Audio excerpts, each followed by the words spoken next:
મહારાજને જગાડે.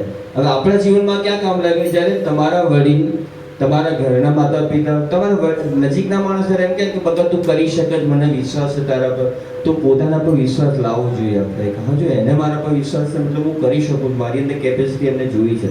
જામવંતજી હનુમાનજી મહારાજને જગાડે પ્રભુનું કાર્ય કરવા માટે, ત્યાંથી સુંદરકાંડની શરૂઆત થાય.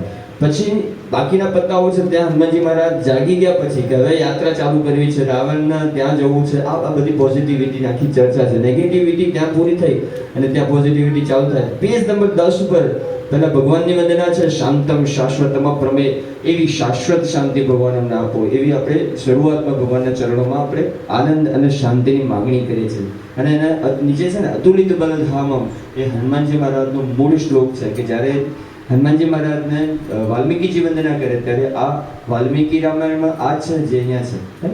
એના પછીના તરત પેજ ઉપર પેજ નંબર 11 પર હનુમાનજી મહારાજ યાત્રાની શરૂઆત કરે. યાત્રાની શરૂઆત કરવા જાઓ ને ત્યારે સાહેબ ઘણી વખત કેવું થાય, થોડું મળે ને આપણે સુખી થઈ જઈએ, થોડું મળે ને આપણે ખુશ થઈ જઈએ, થોડાકમાં સંતોષ માનીએ. હે ને? હનુમાનજી મહારાજની યાત્રા આવે છે ને, દેવતાઓ છે ને હનુમાનજી મહારાજનો આખો સોનાનો પર્વત વચ્ચે મૂકે છે દરિયામાં જતા, કે હનુમાનજી મહારાજ એ દરિયાના પર્વત પર કે થોડી ત્યાં વિશ્રામ કરી લો. અને હનુમાનજી મહારાજના જવાબમાં આપણે એક્ઝેક્ટ તમે પેજ નંબર 12 પર જે ઉપરનો જવાબ છે ને, એ તો બહુ સરળતાથી સમજાય. દોહા નંબર 1 પર લખેલું છે, હનુમાન તેહી પરસા. હનુમાનજી મહારાજ એને ખાલી ટચ કરે છે, ખાલી અડે છે. કર પુનિકીને પ્રણામ, બહુ આદર સાથે એનો આદર રાખે છે. ભલે મેના પર તું આવ્યો. રામ કાજ કિન્હે બિનુ, રામુ કાજુ કિન્હે બિનુ મોહી કહા વિશ્રામ. જ્યાં સુધી મારું કાર્ય પૂરું ના થાય ત્યાં સુધી અધવચ્ચેથી મુકાય. આ જીવનમાં સુંદરકાંડના બધા સૂત્રો છે, આપણે જેવું ક્યાંય પહોંચાડે, પણ જો મુકતા જઈએ તો. અને જેવું એ યાત્રા પૂરી થાય બીજા નંબરના દોહા પર કે જ્યાં હનુમાનજી મહારાજની યાત્રા છે, એ યાત્રાને આગળ સિંહકા અને સુરસા આ બે રોકે.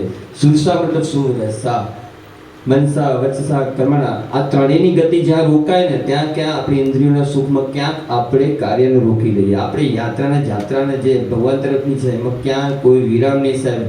કોઈ પણ સંજોગોમાં યાત્રા ઊભી રહેવી જોઈએ નહીં. એ બાદ લંકાનું વર્ણન છે 15મા દોહા પર, 15મા પત્તા પર. અને હનુમાનજી મહારાજ દોહા નંબર 3 માં લંકા પ્રવેશ કરે. ત્યાં લંકીની રોકે, સિક્યોરિટી સિસ્ટમ આપણે જે કહીએ ને કે લંકીની હનુમાનજી મહારાજને રોકે અને એમ કે ચોરને અંદર આવવા દઉં નહીં. ત્યારે હનુમાનજી વળતો જવાબ આપે કે સૌથી મોટો ચોર કોણ? રાવણ, જે સીતા માતાને છે ને. તો ત્યાં લંકીને ન્યાય આપે, હનુમાનજી યાત્રાને આગળ વધારે. દોહા નંબર 4 માં પ્રભુ શ્રીનગર કી જય સબ કાજા, હૃદય રાખી કૌશલપુર રાજા. જ્યારે પ્રભુની કૃપાની વર્ષા થાય તો આપોઆપ બધું કાર્ય સરળ થતું જાય. જા પર તુમ અનુકૂળ, જેના પર પ્રભુની કૃપા છે, જેના પર પ્રભુ અનુકૂળ છે, અને આપોઆપ બધું ટળવાનું છે, એવા પૂર્ણ ભાવ સાથે રહીએ સાહેબ. દોહા નંબર 5 માં હનુમાનજી મહારાજ લંકા પ્રવેશ કરે. રામજીની યાત્રા જ્યારે ચાલે ને, અહીં પૂરું કરીએ છીએ, આપણે બધાને નથી સમજાવતા. ત્યારે વચ્ચે વિભીષણનું ઘર આવે. ત્યારે એક સુંદર મજાનો દોહો છે, આપણા જીવનમાં બહુ કામનો છે.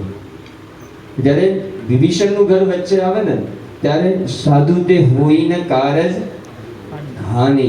સારું કાર્ય કરવા જાઓ, સમજો તમે માની લો કે તમને ઉદાહરણ આપો, તમે અહીંયાથી નીકળે, માની લો કે હિંમતનગર કે કામથી નીકળો અને વચ્ચે રસ્તામાં કદાચ ભગવાનનું માતાજીનું મંદિર આવ્યું, એકાદ 2 સેકન્ડમાં કદાચ તમે 2 સેકન્ડ જો બગાડી, તમને એવું લાગે કે બગાડી, પણ સુંદરકાંડના કહેવા પ્રમાણે સાધુ તે હોઈને કારજ હાનિ. કંઈક સારું કાર્ય કરવા અથવા કોઈક સારા વ્યક્તિને મળવા અથવા કોઈક સારી જગ્યા માટે જો તમે થોડી સેકન્ડ ફાળવીને તો એ આગળનું આખું કાર્ય સુધારે. સમજાય? અને આપણે સુંદરકાંડમાં જોઈએ છીએ કે વિભીષણે જ પછી રસ્તો બતાવ્યો કે આમથી આમ જવાય, સીતા માતા શોકવાટિકામાં ત્યાં છે. છેલ્લે રાવણને સમજાવવાની વાત આવી ને ત્યારે હનુમાનજી મહારાજ પાસેથી મળેલું જ્ઞાન વિભીષણ રાવણને આપે કે રાવણ સમજ, ભગવાન છે, બ્રહ્મ છે, પ્રતિજ્ઞા છે. હવે જે હનુમાનજી જે શબ્દો વાપરે છે એના એ શબ્દો વિભીષણ પણ વાપરે છે રાવણને સમજાવવામાં, અને ક્યાંક મદદરૂપ થાય છે. તો જીવનમાં આવા પડાવોમાં ક્યાંક આગળ વધીએ અને ધીરે ધીરે આપણે જેમ મળતા રહીશું સુંદરકાંડ સમજાવતા જઈશું. હાલો ચાલીસા કરીએ.